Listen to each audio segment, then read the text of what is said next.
एक रात एक अमीर व्यापारी ने एक अजीब सपना देखा। उसने देखा कि वह एक घने जंगल में खो गया है, जहां 4 रास्ते हैं, लेकिन सभी अंधकार में और डरावने हैं। अचानक उसे एक रहस्यमयी आवाज सुनाई देती है, अगर तुम सच्चाई को जानना चाहते हो तो बुद्ध के पास जाओ। व्यापारी अगले ही दिन बुद्ध के पास पहुंचता है और अपने सपने के बारे में बताता है। बुद्ध मुस्कुराते हैं और कहते हैं, तुम्हारा सपना एक संकेत है, लेकिन सच्चाई को समझने के लिए तुम्हें अपने अंदर झांकना होगा। बुद्ध ने व्यापारी को एक जंगल में भेजा और कहा, सत्य खोजने के लिए अपने डर का सामना करो। व्यापारी वहां गया और देखा कि 4 रास्तों में से एक रास्ते पर तेज आंधी थी। डर के बावजूद उसने हिम्मत दिखाई और उस रास्ते पर चला गया। जैसे ही व्यापारी आगे बढ़ा, उसे एक नदी दिखाई दी जिसमें एक छोटी नाव थी, लेकिन नाव में छेद था।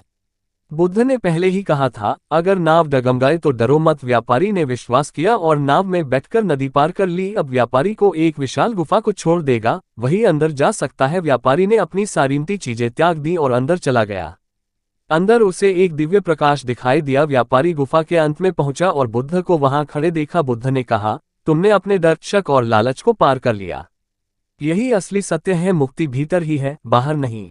व्यापारी को अब समझ आ गया कि उसका सपना क्या था। उसका मन ही जंगल था, उसकी शंकाएं ही डरावने रास्ते थे। बुद्ध के ज्ञान से उसने अपने भय और लालच को छोड़ दिया और एक नए जीवन की शुरुआत की।